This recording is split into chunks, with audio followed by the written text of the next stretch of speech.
పవన్ కళ్యాణ్ సారథ్యంలో జనసేన ఘనసేనగా మారనుందా? అందుకే పార్టీ సభ్యత్వాన్ని పెంచబోతోందా? జనం కోసమే జనసేన, జనగణ మన వినుగలములోని మనసేన. తెలుగు రాష్ట్రాల్లో పార్టీని మరింత పటిష్టత చేసే దిశగా పవన్ వేగంగా అడుగులు వేస్తున్నారా? కదులుతుంది రథ చక్రం, అతని బాటే కదరా మన జీవిత చక్రం. ఇలాంటి పూర్తి వివరాలు తెలుసుకునే ముందు దయచేసి మా ఒక మాటను సబ్స్క్రైబ్ చేయండి, షేర్ చేయండి. ధన్యవాదాలు. జనం కోసమే జనసేన, జనగణ మన వినుగలములోని మనసేన. జనం కోసమే జనసేన. ఇక మొన్న శివరాత్రి పండుగ రోజు జనసేన పార్టీకి మరో శుభారంభం మొదలైంది. పార్టీ అధ్యక్షుడు ఉప ముఖ్యమంత్రి పవన్ కళ్యాణ్ మంగళగిరిలోని పార్టీ కేంద్ర కార్యాలయంలో క్రియాశీలక సభ్యత్వ నమోదు కార్యక్రమాన్ని ప్రారంభించారు. ఈ సందర్భంగా పవన్ కళ్యాణ్ స్వయంగా తొలి సభ్యత్వం తీసుకుని పార్టీకి 2 కోట్ల రూపాయల విరాళం ప్రకటించారు. ఈ సందర్భంగా ఆయన మాట్లాడుతూ పార్టీ భావజాలాన్ని లోతుగా అర్థం చేసుకుని సిద్ధాంతాలకు అనుగుణంగా పనిచేసే వారిని ఉద్యమిగా గౌరవిస్తామని తెలిపారు. ఇకపై సైనికులు ఉద్యమిగా కూడా పిలువబడతారని అన్నారు. ఏదైనా సత్కార్యాన్ని సంకల్పించినప్పుడు దృఢ సంకల్పం ఉండాలి, కొనసాగించడానికి కృషి ఉండాలి. అవి అత్యంత ఆవశ్యకమే కాక కీలకం కూడా.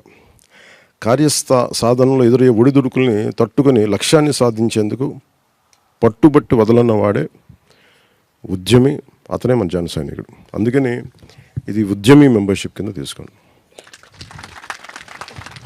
అలాగే ఉద్యమి అంటే it is a neutral gender, అది ఆడవారికి మగవారికి ఒకటే అది ఉద్యమి. అందుకని మీరు అది ఆ ఉద్యమి అనేది it can be applied for both male and female. దీన్ని దృష్టిలో పెట్టుకోండి. పార్టీ పోరాటానికి బలం చేకూర్చి నవతరంలో ప్రేరణ కలిగించే వారిని సాధగ్గా, పరోక్షంగా సమయం, ఆర్థికం, సాంకేతికం, సేవ, మేధో సహకారాలు అందించే వారిని ప్రదాతగా ఇకపై పిలుస్తామని పవన్ కళ్యాణ్ ప్రకటించారు. అలాగే ప్రదాత అనేది ఉంది. మీకేం చెప్పాను సార్, త్రిశూల్ ప్రోగ్రామ్ స్టార్ట్ చేస్తానని చెప్పి. సో సృష్టిలో ఏదైనా సరే మనకి మూడు ఉంటాయి. బైబిల్లో చెప్పుకోవాలంటే son, father and holy trinity. మన అన్ని త్రిగుణాత్మకాలు, మనకి సత్ర రజో తమో గుణాలు. సో ఇవన్నీ అంటే ఫస్ట్ ఏముంటుంది, లేమెన్గా స్టార్ట్ అంటే మన ఓన్లీ కోరిక తప్ప ఎలా పోరాటం చేయలేదు. కొంత అనుభవం వస్తే ఆ తర్వాత కొంత అవగాహనతో జ్ఞానంతో ముందుకెళ్తాం.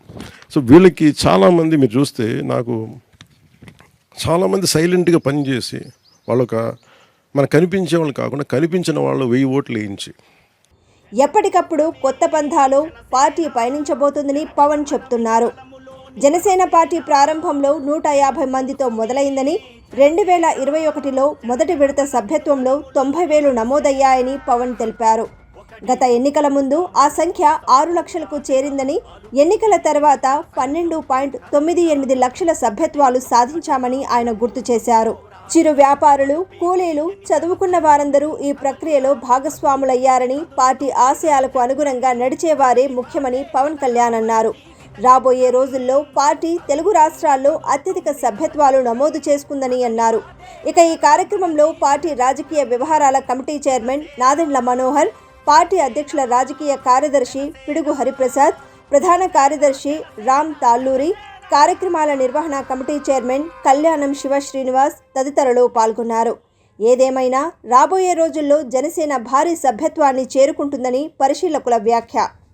జనం కోసమే జనసేన, జనగణ మన వినుగలములోని మనసేన.